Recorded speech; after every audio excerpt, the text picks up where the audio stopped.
Hey, Mark, nice to see you on camera. Albeit a little virtual, it's nice to be doing this interview. An interesting thing, though, that most people probably don't know is that we've been able to engage through a whole project with each other and actually have never met physically. So that's obviously a pretty unique situation that we're in, going through the whole pandemic through 2020, going into 2021. But take a second and tell us a little bit about you, the company you work for. What do you do, if you don't mind? Yeah, no, but we've been wearing out the video camera, I'm sure. I can assure you that, right, Yes. together. So it feels like we've met a million times. Yeah, so I'm Mark LeClaire. I'm the CIO at GE Current, a Daintree company.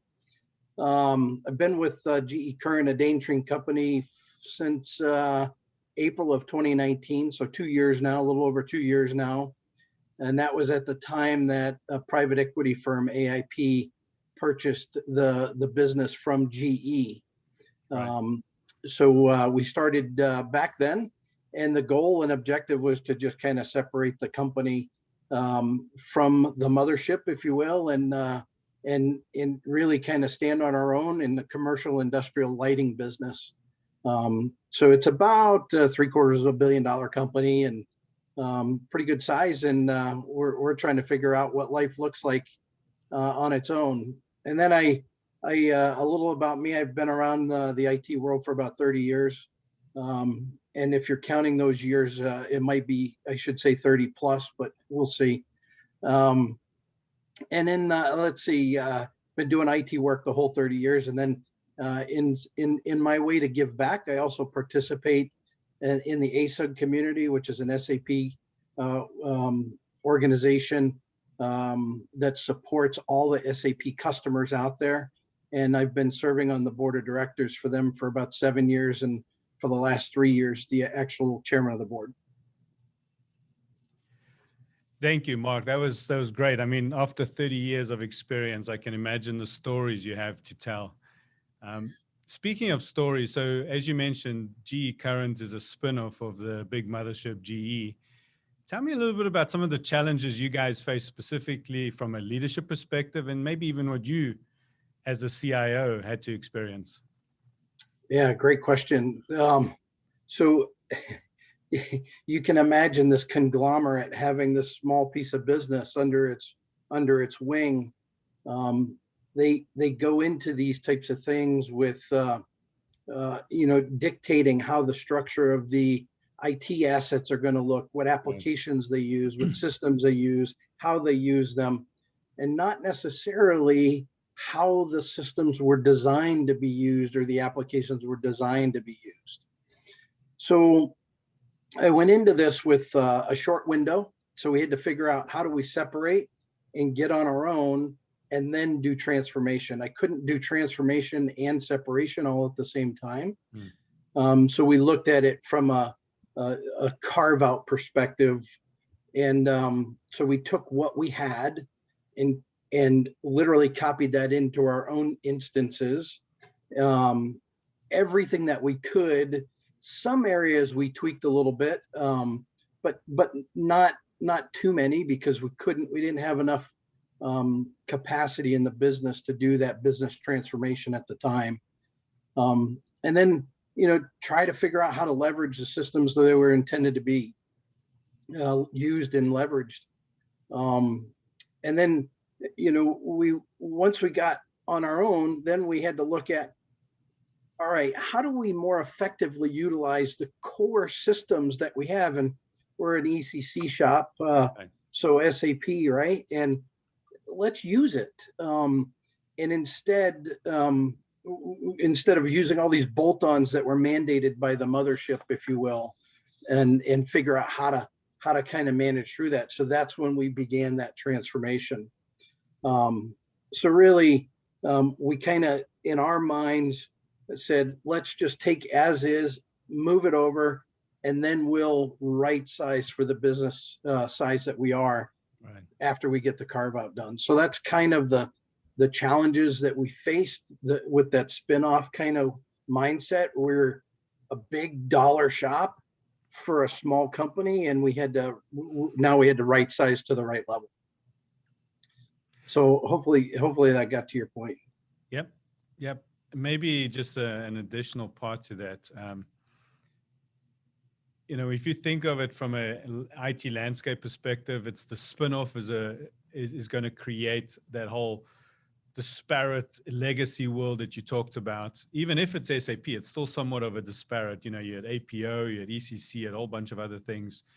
But spreadsheet was very prevalent within your organization as well, right, Mark? And I think that the spreadsheet usage was everywhere, specifically in the supply chain and operations side. Tell me about how it impacted the operations and supply chain division, if you want, right? Yeah, I get that's yeah, really good. So the challenges that you're faced with is all these bolt-ons and all these third-party tools and systems that you're working with. And how do you effectively manage a business Right. that, by the way, is pretty simple? We're not going to give all the secrets away of how we build our fixtures and lamps and all that kind of stuff. Right. But to run the business, we're not uniquely different than anybody else. But yet we had this tool and this application and that. So we really had to simplify. So we went on a mantra that said simple standard solutions. I called them the 3 S's. I said, if it's not simple, it's not using the standard tool the way it was designed to be used, and it doesn't create the solution the business needs to simplify it all, we're probably not leveraging the right tools. So specifically in supply chain, to your point, there's tons and tons of spreadsheets that are being used where they actually take the data out of SAP, manipulate the data the way they want it to see it, and then that's how we manage our business instead of allowing and enabling the tool, the system, SAP itself, to do the job. So we had a lot of people doing all this work when a system is more than capable of doing it. That's the way it was designed to be built. So, and then we had a vision, a strategy, and a direction that we need to work on. And that's how do we get to the next level in our journey as a company for systems? And I think you know as well as I, if you're just going to take something that's only being used pieces and parts and try to get to the next stage of, let's say, an S4 implementation, I can't take that and move it into S4. It's a massive transformation. So let's simplify it, standardize it, and get it all into SAP, ECC, and then prepare us to get onto that next journey of the S4 transformation as it comes along in our span of cycle, if you will. So the goals around all that, obviously we had to improve our service levels to our customers, and we had this massive inventory challenge in front of us that we need to kind of shrink, if you will. So keeping it standard, keeping it simple, and putting it into the core system, and get rid of some of these third-party things, spreadsheets beyond spreadsheets, and let the system do the work. That's kind of the approach we took. Yeah, Mark, I actually love the 3S approach you took.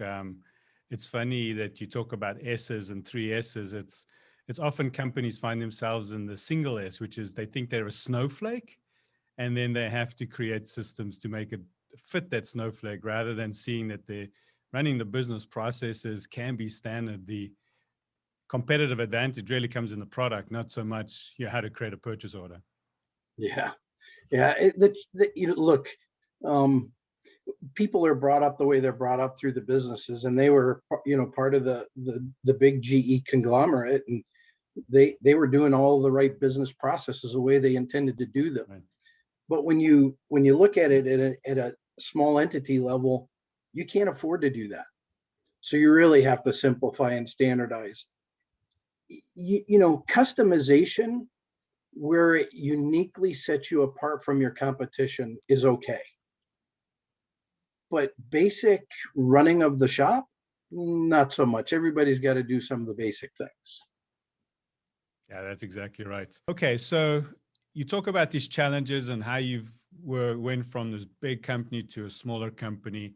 You had these disparate IT platforms. You had people using personal information systems like spreadsheets, and the supply chain was suffering for it. You had service level and inventory issues related to it. When you kind of look back and you said, okay, let's look at the 3 S's, how can I simplify my business processes? what in your mind did good look like? What was like the good state or ideal state look like for GE Current? Yeah, without being repetitive, it's that simple landscape, right? It's leveraging ECC, eliminating all the bolt-on systems that were not value add to us or didn't uniquely differentiate us from our competition. Get rid of all those spreadsheets upon spreadsheets, enable the system to be the source of truth for us, and allow us to be able to simplify how to run that business. And quite frankly, we really needed to reduce that inventory and improve those service levels. And that's where we thought good would look like for us when we came out of the journey. So we simplified and try to standardize, and then uniquely change some of the business processes along the way to fit those, fit the system itself, right? Again, our processes aren't so unique. Right.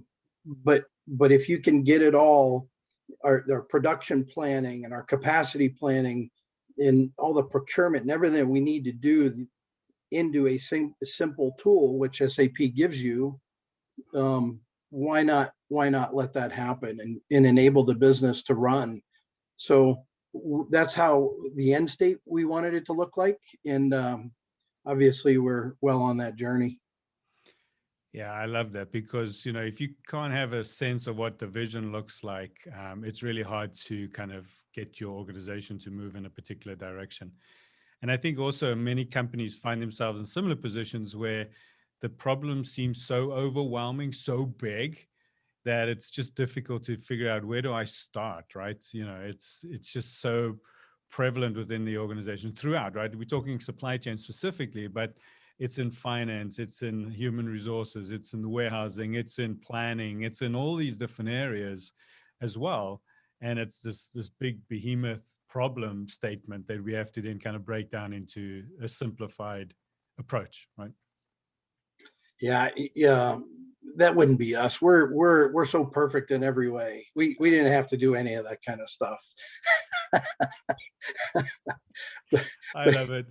So speaking of being perfect, you we were introduced, you and I, through a mutual friend, and basically you were said, hey, if you want to tackle this behemoth problem you have facing you, and you've got this ideal state in mind, talk to the Reveal guys. And you and I had a good conversation around what good could look like, and we talked a bit about an approach on how to get there. And one of the first steps was to just do a deep dive discovery, right? Let's really get to some quantifiable facts so that we can really not only depict the problem more accurately in terms of where we're at from a metrics perspective, but also what can we actually achieve if we go through this transformation you're talking about.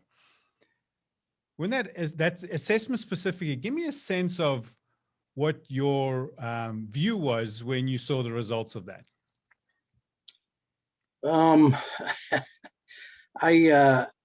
We have this system, and I'm thinking that we're using it. And the reality is, the assessment brought back to us a view that maybe I didn't have a sense of we're using it properly.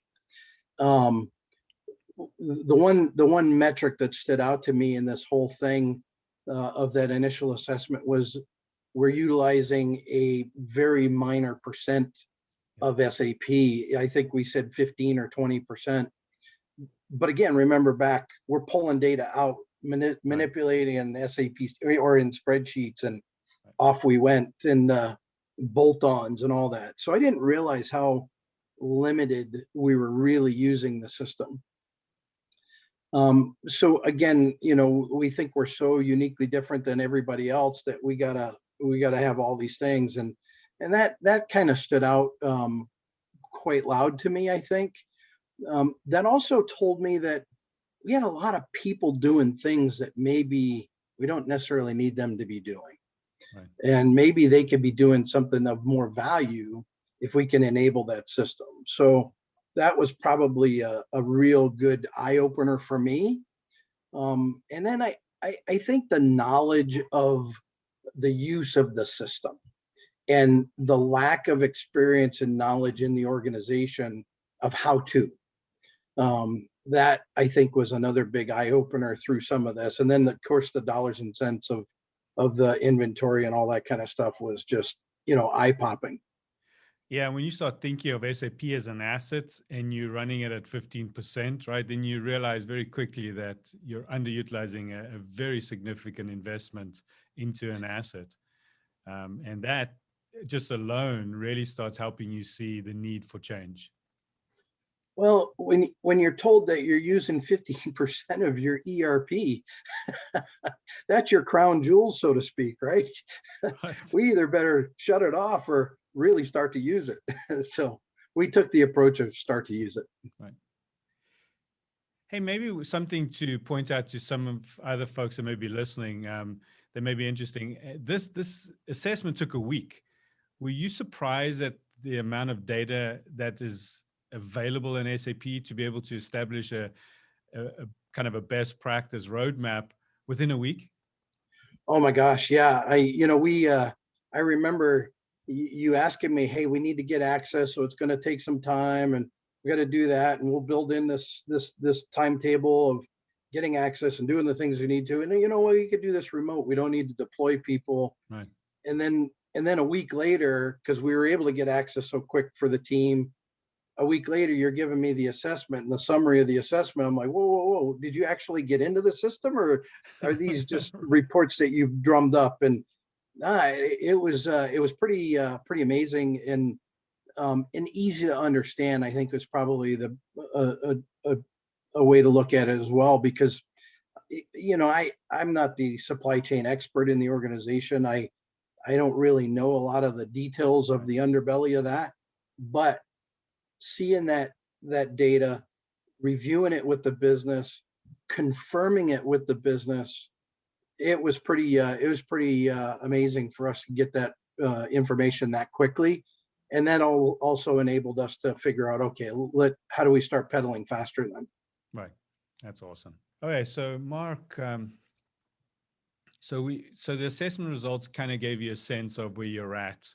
It also then mapped out somewhat of a roadmap on how to get there, and a big chunk of it had to do with knowledge transfer, right? Getting the users to really understand how SAP was intended to be used. What did it take for you guys as an organization to actually decide to change and embark on this transformation? Yeah, the good news is we have a small leadership team. We call it the SLT team, senior leadership team, and that's my boss, who's the CEO of the company, and a handful of peers that essentially run the business. And when we brought this forward, they saw the opportunity for the nugget that was sitting there in front of us on the inventory. They saw how quickly we got the assessment and really confirmation of some of the thoughts that we had of the use of the system and inefficiencies in the system and all those types of things. And once we saw that, we said, okay, are we willing to make this investment as a team? And there wasn't one person on that team that said, no, we shouldn't do this and make that investment. We quickly came to the conclusion, let's go, let's get this thing moving, and let's invest in our people, and let's invest in the company. And that's kind of the way we looked at this, and this opportunity was the investment in our people as well as the company, because the benefits that come out of it are, it's cash to the bottom line. When you're reducing inventory, that's cash in hand. So the opportunity there was huge, and we needed to take advantage of that. So getting them all on board was the first step, and then the second step is allowing us to communicate that down into the organization, that we were going to embark on this journey, that we were going to invest in them, and we were going to invest in our system and take advantage of that and enable that. And that's what we did. And so we had an all hands meeting with everybody. We had you guys were part of some of that, and we were able to show them the benefits and of the opportunity in front of us. And yeah, so far so good, right? It's been fantastic. And so that was a big hurdle, so to speak, let's call it. But the executive involvement of the whole organization all the way down is, it can't be, it's not a top down and bottom up. It's really the engagement level on a week to week basis that team was involved, showing them what we're doing, enabling our team to tell them what they were getting out of it. That really was helpful too. So yeah, I think that's been the primary opportunities, that change management, if you will, of the organization. And they had to kind of do things a little different, right? Right. So Mark, I love how you took the approach to say, let's invest in our people. And the reason I say that is because, one, you realize the burning platform that you're underutilizing this asset. We can get so much more for this asset, and specifically from a business benefit point of view. But the biggest challenge most teams experience is this change management. And I think by thinking of it as, hey, we've invested in putting the technology in place, creating an infrastructure for us to work on, and then saying, now we're here to invest in you. Now that we've put that in place, this is really about you, getting you educated, getting you certified, getting you into a better place, not only just to save time and make things matter for you, but also matter for the business. I think that's a brilliant approach, and clearly that had an impact on how the team specifically took on this challenge within GE. I'll use I'll steal some of your words, or maybe should I say Wayne's words. We're not doing this to you, we're doing it with you. Right. And that change management transformation that's got to happen, people have to get on board with that. And if they understand the outcomes that you're trying to achieve, and you can show them a little bit up front the benefits, they can kind of jump on board pretty quick and start to see it. Look, it's not for the faint of heart, right? There's a little heavy lift. Yeah. When you're changing the way people have always done something to a new way of doing it, that's not an easy journey for them. So you got to support them along the way, but that investment in those folks, you go through this certification process that you guys have. That's a feather in each of their caps, right, that says, I'm certified to do this now, and I know how to do this. And that shouldn't be underestimated, because that is the investment in them. Now they could take that and go somewhere else, but the reality is, once they see the light of the opportunity in front of them and they start using it, man, they get really jazzed about the next day and coming in and doing their health checks and their red lights and green lights and all that good kind of stuff. So it's exciting. So fast forward a few weeks after the assessment and everybody's bought in, we kick off the initiative and we talk about a transformation, and in many ways sometimes that word is overused. I think in this case it was truly people changing the way they do business. So there's a true transformation within GE Current. Tell me who specifically was involved in the actual transformation within the project. Yeah, that we had to do a little bit of thinking about. It wouldn't be a real ideal situation for the IT guy to come in and push this business transformation initiative into the organization. So yes, I brought Reveal to the table, but the relationships were built at the supply chain executive level. My peer in the supply chain, Joe Senin, and then he had one of his folks, Mark Ward, who's a champion of the initiative itself, who we named in the kickoff. They kind of just took the bull by the horns and said, look, here's our expectations out of this initiative. And without Joe's involvement and Mark's involvement on the business side, there's no way we would have been successful. but I partnered pretty heavily with Joe and Mark, and we made the investment there. And then we put the IT folks right next to them on knee to knee with everybody, so that we were along with them on the journey. And oh, by the way, we knew we were going to have to probably do some changing in SAP, so we had to be there. So it was a really heavy involvement at the leadership level. Um, again, changing people the way they do things. It's not for the faint of heart, but they have to see the value in it. So by setting weekly expectations, by participating in the report outs from the teams, those sessions, the PAC go-to team and the PAT team, and then the executive governance team structures that you guys supported us with and educated us on, those are tremendous tools for us to use, not only through this process, but we're going to use that going forward because it works. And getting those people to show the learnings, the change in metrics for the good, sometimes for the bad too, right? Hey, we made this tweak and it actually had an effect that we didn't want, so we moved it and changed it again. And those are really of value. So it was a fundamentally different way of us doing business, is probably the way to put it.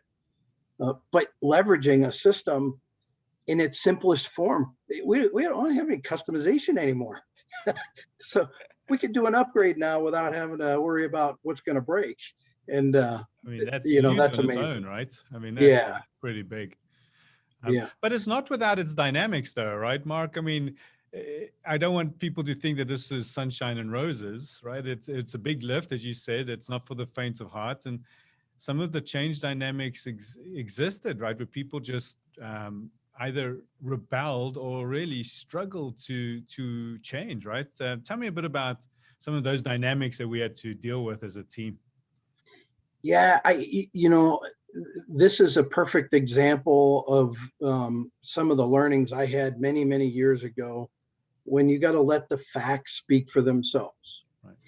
If you enable people to have their emotional input, you're going to challenge yourself with factual outputs, right? Yeah. So you really have to take the emotions out of it, let the facts speak for themselves, the changes in the metrics, the KPIs that we look at on a daily, hourly, weekly, monthly basis these days, those have to be driving what our decisions are, not the emotions of people changing, right? We all go through that dip of change, and it's, what do they call it? The valley of despair, when you're down in the bottom because we're way down here. Right. You got to come up on the other side, and you're going to come up in a better way on the outside. So you got to have this strong organizational support. Joe and I and Manish, my boss, our CEO, engaged at all levels, enabling the lines of business users, super users, whatever you want to call them, report out to the executive governance team. That executive governance team was the entire SLT team. Right. And let them tell the SLT, this is what I learned and this is the results of it. And man, they just love that transformation because they're seeing success. And that's got to come up. That's got to be how you drive it. Yeah, I love that. And you touched on something that's so important that many companies struggle to really get their heads around, and that's this whole executive sponsorship. It's easy to say, I'm the executive sponsor, I'm ultimately responsible for this investment, etc. But what you guys did uniquely different was that you really engaged, right? You engaged not only at the executive governance level, but you engaged in some of the weekly sessions and with one-on-ones with individuals that were really struggling. And I believe that was a big part of the success, outside of, getting the system to work and putting the right data in place and teaching people how to use it, being able to come next alongside the guys that are struggling as a leadership team, showing that it's as important to them as it is to you, right? that's really a critical component, that executive sponsorship. To me, that's active executive sponsorship. And you guys did that well. Yeah, thank you. I remember in the very first conversation you and I had, you said to me, Mark, you can't go it alone on this. And I didn't necessarily comprehend that at the moment. But I knew that I had the backing and support of the SLT team. And I agree with you 100%. If that SLT team wasn't together and in sync with the outcomes that we were trying to achieve of this objective, there's no way we would have been successful.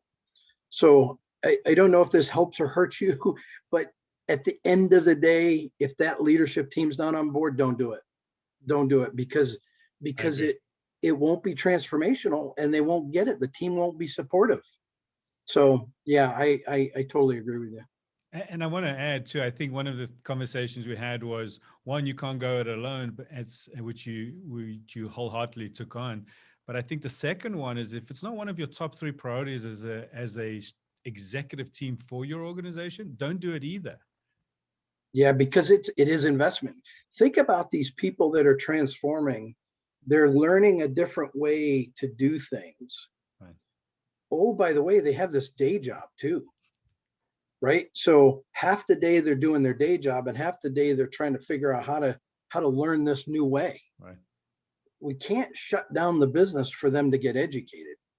So, and we can't add more team members because that defeats the purpose, because at the outside of it, on the other end, you probably don't need as many, so you really have to have the support at all the levels in the organization, and really got to help kind of back those people that are impacted. Right.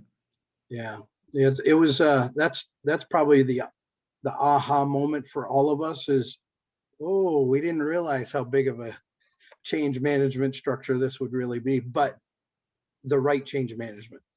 Yeah, and ultimately becomes a really good team effort and team building exercise, if you want. But one of the things you touched on was, half the day work, half the day learn the new way. We use the analogy often, it's painting the moving train, right? Because you got to keep the business running. You can't just stop and go, okay, we're going to now put people through training. And as you know, we like to refer to as education versus training, because it really is about changing hearts and minds and the why and the what behind what's going on in the system.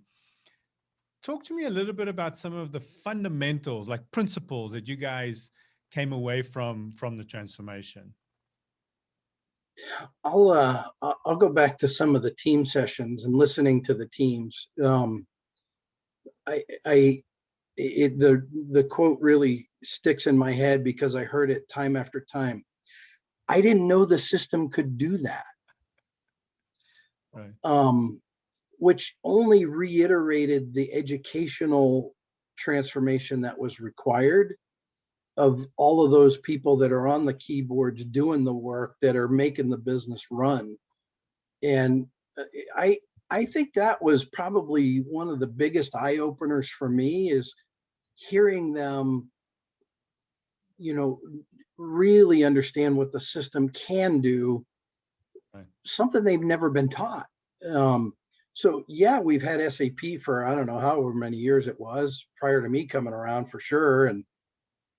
But they were only taught how to use the tool the way they were taught how to use it in this big conglomerate world, and not necessarily the end-to-end view of what the system is capable of. So that comment or quote, if you will, I didn't know the system could do that, really sticks in my head. And I think that's probably the biggest aha for me. And quite frankly, I think it was amazing for the team, because they saw the change and they saw the results of what they could do. And another one was, you mean I don't have to take this data out of the system and create a spreadsheet with all these functions and factors? And I'm like, no, the system will do that for you. So I think those are the great kind of experiences and challenges that we were able to overcome, that the team really appreciated. Okay, so I love how you say that the team is, discovering things in the system. One of the things I know that is a big part of the educational lift is not only knowing how SAP fits together and the integration of the functional modules and components of the process, but is the importance of the data component. So there's the transactional data, but specifically master data, those business rules that determine how a process or a material is going to move throughout the system. Tell me a bit about how you as an organization address that, and how did you deal with the decentralization of owning master data at the user level? Yeah, it's the learning process and the learning curve was was quite eye-opening, I think, for some of the team members as they were going through this. They'd make a change in some of the master data pieces, and they were very myopic in their view, and they didn't necessarily care about the upstream or the downstream impacts. So they'd make a change in the system, and then the next thing you know, you got a planner on the other side going, "Whoa, wait a minute, what? The red lights were supposed to go down." And the reality is they didn't realize that the upstream and downstream impacts really Right. affected others. So the education process that the team went through wasn't how do I continue to be myopic, was more of the changes I make in the master data, who else is impacted and why, and now how do we run our business? So they work together as a team instead of individuals now. And man, that was probably a revelation beyond belief from of the people in the system. You know, the leadership team, we didn't necessarily understand that as great as we could had. Some of us different than others, but we see the results in the inventory levels and those types of things because of the material changes each of the team members are making, and what that planning impact has, what that, those MRP controllers just can't, they're not in a vacuum anymore. They're looking upstream and downstream, and that sales forecast and the controllers, and it's all working together now to the betterment of the organization, instead of, am I doing my job right? I know we don't have all the materials to make the product, but I got my material here. And well, no, we need them all. We And need them all, right. so that was a big revelation. Yeah. So as they're changing the master data, as you said, is critical to getting those materials aligned around the end to end and making sure they understand each other's impacts. One of the things that the transformational approach introduced was Agile, right? Is how to do things iteratively and rapidly. So it allows you to fail fast, but also succeed fast and build confidence in the team so that they can actually see, they can actually see the forest from the trees, right? Tell me a bit about how that Agile approach was adopted, and to what extent you believe it's a benefit to the transformation. That's a really good question. I remember the conversations of the material planners. Some of these people have hundreds of materials that they're dealing with. You can't do hundreds at a time. Right. So you take some of the fast movers right up front, and you make all of the process changes in the system to a couple of them, and then you start to see the results of that. And then that enabled them to go faster because they saw the results. Right. And then it became like a competition, if you will, of everybody getting their materials done.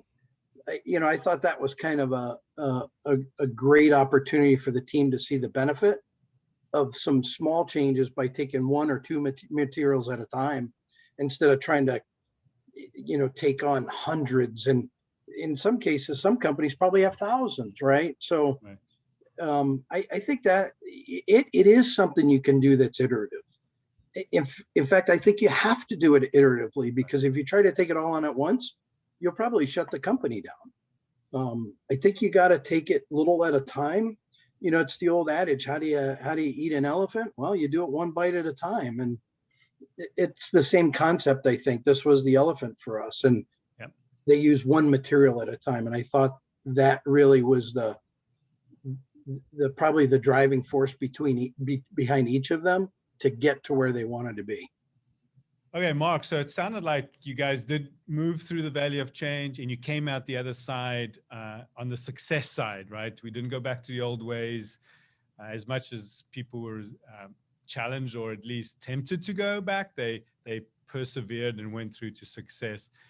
Um, Talk to me a bit about measure of success. What did success mean to you guys? What did you actually get out of it from a soft issues or soft benefits versus the tangible benefits within the business?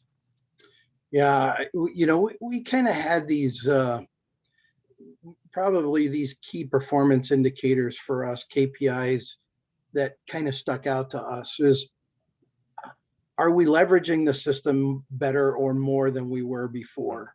Um, did we get rid of these bolt-ons? And I think I shut off Excel for a long time for a lot of people.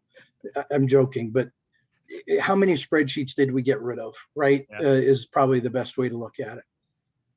How well is the organization now working together?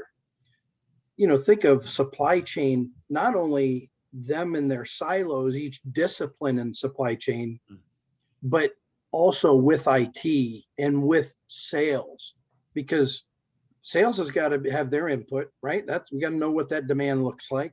The planners have got to plan, the material people got to get. So it's more of a collaborative opportunity now in the organization than it had been before.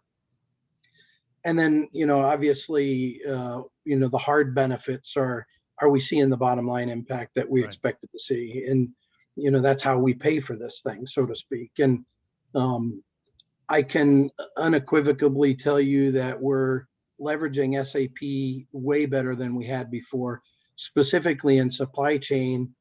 By the way, I got this guy, the CFO sitting over here that is chirping on my ear saying, "Hey, when can I get in?" Because he's seeing the benefit. And so we're getting a significant more use out of that. We've shut off a few of our systems. We had a real big system. I won't name other names because it was a bolt-on, but we just gained agreement here recently that the executive team is all on board to shut it off and leverage SAP. So all that's really starting to come together. We're seeing the reduction, the team in spreadsheets. The team isn't relying on spreadsheet upon spreadsheet. They go to the health metrics. They go to the dashboard. They go to their red lights and green lights, and they're looking at it and managing it that way, without having to figure out, oh, gee, what spreadsheet do I use or add to or change or adjust? And that's really working. And then the collaboration in the organization is just phenomenal. It's better than it's ever been. That's probably been one of the biggest transformational things that we've seen. And quite frankly and candidly, Martin, the bottom line cash dollars that we're seeing in our inventory reduction is monumental. It's millions. It's been fabulous. It's doing the things that we expected to do, and we've only kind of done one plant. So we got a little ways to go, but we think it's an opportunity that's beyond belief for us, and it'll be a learning that we take beyond. Yeah, I love the team building comment you made. We've heard this in the past where somebody says it's maybe one of the hardest things you'll go through, but one of the best team building exercises you'll ever experience. And it sounds like that was exactly that for you. And the outcome of that, just to add a little more color to what you said about saving millions, just to give people some context, you guys were able to save those millions, equating to something like 18% of inventory turns and improvement in terms of optimization. You were able to achieve that as an organization by the time the transformational initiative was done. That's within 6 months, right? Yeah, actually, faster than we anticipated, right? Because of the energy and because of the learnings that we had, we were seeing the results in less than 6 months that we didn't anticipate to get. Now, again, that was just one big plant too, right? We've got another one to do, and that just to us tells us there's more there. I love it because it basically pays for the initiative and more, right? Yeah, tenfold, right? I mean, no, I don't want to do this all again because I think we've got it. And maybe I shouldn't tell you tenfold. You'll come back and charge me more next time. I don't know. No, but yeah, it's been fantastic. More than paid for itself. And Good. we're a private equity owned company, so Right. every penny that we spend, Cash is important, right? it's important. It's important, but getting our inventory reduction is cash. So that's massive. That's massive. Okay, so that's always nice to hear the benefit because one, it paid for itself. Two, the team feels good about it. The system's working. You're able as a CEO to start simplifying. Your ultimate goal was to simplify and standardize. But people then always say, yeah, but that's pretty good for a one-time effort and probably not sustainable. Talk to me a bit about the sustainability of this. Are you seeing the inventory turns remain the same or even improving over time, since it's been about 3 or 4 months since the initiative ended? And more importantly, how are you planning to roll this out to other plants, as you mentioned? Yeah, super good question. At the end of the day, it has to be, well, I'll go this route. One of our core principles of the company is the way we work. Yeah. That's the title of one of the core values, the way we work, of our operating agenda, all those things that we do. And I would tell you the learnings that we went through in this, what I'll call phase one of the reveal transformation, is the way we work now. Right. The team is totally embraced the new way of doing things. They are implementing those. They're looking at ways to do it deeper and further in their own organizations, how their health checks are done. It's a daily routine now for them. Right. And oh, by the way, I said we only had one plant done. We've got another plant that we're doing. And those team leaders in that first plant are now going to be doing, helping and guiding the other plant. So they're going to go through the valley of despair, right? This change management, but they're going to have somebody that they can correlate to that's a peer to them that says, wait a minute, I went through that. It's not that bad. Look, just do these things and here you are. And we're already seeing the level of engagement in the other plant deeper and broader than what we had in the original plant. So my optimism of sustainability is it's part of the way we do work now, and it's going to be the DNA of the supply chain organization on how they operate and how they function. And the simpler it gets, the easier it gets, and people aren't working so hard, and they're still getting better results. So how can you ask for anything more? It's easier and you get better results. Exactly. I mean, that's fabulous. The fact that you can say that this is a new way of work and that's how we will continue and that they're actually living it daily. I mean, that's amazing. And the fact that this new way of living is really giving them the ability to be far more agile and proactive as the supply chain changes, right? Because this is the reality of a supply chain. It's going to change every day, all day. So how do you stay on top of it using the data and the facts to help make better decisions? So love it. That is awesome. Well done. Well done, Mark. Yeah, you tie it all together. Some of the challenges, to your point, that we're having is look at some of the supply chain challenges that we have from materials that are overseas these days. We've got delays and all those things. If we didn't have this new way of doing things, we probably wouldn't have seen it that way. Right. So we would have built up all this inventory potentially, where now they just change a few pieces of master data in the system and it does it for themselves. So it really made their job a lot easier and a lot of those things. So yeah, it's super exciting to see. So Mark, a couple of things about Reveal, if you don't mind. One, what did you think of the approach, the OVO methodology? Two, what did you think of the people's capability to really help teach your people how to use the system? And in three, just your level of trust in Reveal as an organization. Yeah, you have to leverage people that are smarter than you at training and educating and in figuring out how to do things. When you and I first met, the transparency that you had with me, and I hope you saw the same in return. Right. Hmm. It establishes the great foundation that we've operated on for the last 6, 8 months or more, and um, I, I think I think that was the foundation that we built off from. Yeah. And the methodology that you all used and educated us on with the OVO methodology helped us understand the triangular or the pyramid structure and where the accountability lied and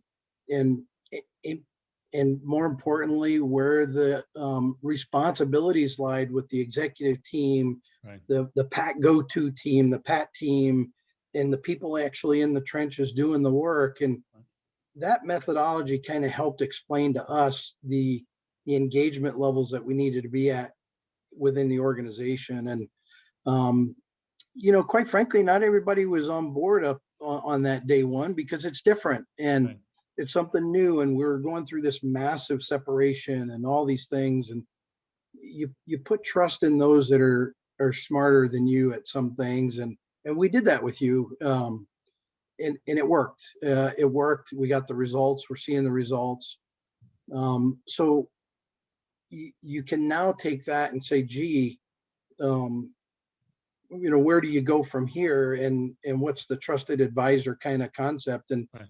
gosh, I think we've had talks with you already about helping us do some things on our archiving because you're a trusted advisor. Is that part of the OVO methodology? No.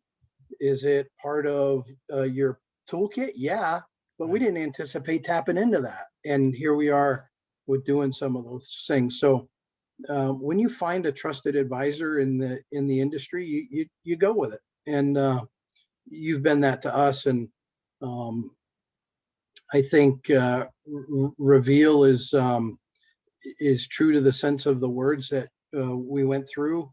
Um, Using the practitioners that are in the business Hmm. that have been there, done that so many times, to those that are learning it, it's a heck of a lot easier than an IT guy pushing it down their throat. You're not using the tool. You're not using the tool, but I can't teach them really how to do it. Right. You bring the skill sets to bear to be able to do that. You brought the experience and the methodology to bear to get them on board. And yeah, I think it was a massive undertaking for everybody involved. But at the end of the day, the results are far exceeding what we thought the undertaking would be. So I guess it's a win for everybody. Yeah, I love that.